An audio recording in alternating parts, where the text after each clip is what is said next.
We're going to turn now to First Minister's questions, but before I call the first question from Jackson Carlo, the First Minister would like to make a brief statement. First Minister. Presiding Officer, before I take questions, I'm grateful for the opportunity to make a very short statement. Members will be aware that I have accepted the resignation of Derek Mackay as Finance Secretary. Derek Mackay has apologised unreservedly for his conduct and recognised, as I do, that it was unacceptable and falls seriously below the standard required of a minister. I can also advise that he has this morning been suspended from both the SNP and our parliamentary group pending further investigation. However, I also wanted to formally confirm to Parliament that the Government will proceed as planned with the Scottish Budget this afternoon. It will be delivered by the Minister for Public Finance, Kate Forbes, and will set out our plans to sustainably grow our economy, support our public services and step up action to tackle the climate emergency. All of that, Presiding Officer, continues to be the very clear focus of the Scottish Government. Thank you, First Minister. We turn now to the first question. Jackson Carlo. Thank you, Presiding Officer. I had fully intended to ask questions on other matters this morning, but the First Minister's short statement does require questions by way of follow-up. First Minister, given the evidence of the texts now in the public domain, what does the First Minister believe the behaviour of her former Finance Secretary does for the reputation of her government, this Parliament and Scottish politics generally? First Minister. Well, I think the conduct is unacceptable and I will not make any attempt to say otherwise or to minimise in any way the seriousness of that.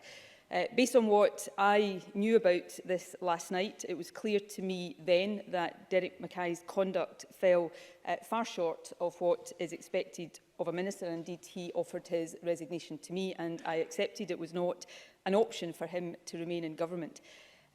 This morning, of course, I have read the full transcript that was published in The Sun, and it is on that basis that he has also been suspended from both the SNP and the parliamentary group pending further investigation. I think having taken that action, which I think is appropriate in the circumstances, it is now not just reasonable but important to allow that further investigation and consideration to take place without me pre-empting that, and I hope members will accept that course of action.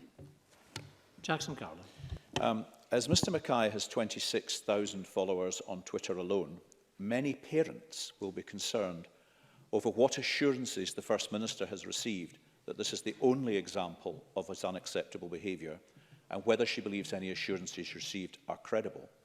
And given that the victim in all of this is a 16-year-old boy, and I've heard no mention of his welfare, what contact has either the SNP or the First Minister's office had, or will they be having, with him and or his family at any point, and what support has been offered? First Minister. Well, can I say very clearly, I am not aware of any further allegations or any conduct of a similar nature, but I should stress I was not aware of this until last evening. And I very much hope that Jackson Carlo will accept that. I very much want to make clear, and I hope members would accept this of my view without me saying it, but I think it is important that I do say it, that I do not condone in any way, shape or form conduct of this nature, and I think all politicians have to reflect on the need for us to say that when it is our opponents that are accused of such behaviour, and also when it is people on our own side in our own parties, and I think all of us have to be consistent in that, and I will always strive to be. Of course, there is the issue raised by these particular allegations and what is published in the newspaper this morning of the welfare of a 16-year-old boy.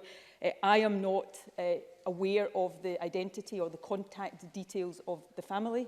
If the family or the individual concerned wanted to speak to me, I would of course be happy to do that, and that is my position. But I really hope that members across this chamber, all parties, have faced difficult allegations about members of their own parties in recent times, and all of us have to, I think, be prepared to apply high standards when these allegations are about colleagues of our own and make sure that the conduct and the action, rather, that we are demanding of our opponents is action that we apply ourselves. And that's what I will strive to do here. But whatever questions are posed to me today, there will be no sense in which I seek to minimise the serious nature of what we are discussing. Jackson Carlo. That to be confirmation that neither the Scottish Government nor the SNP has had any independent contact with this young man or his family at all. In as much as the identity is not known, so that would therefore not be possible.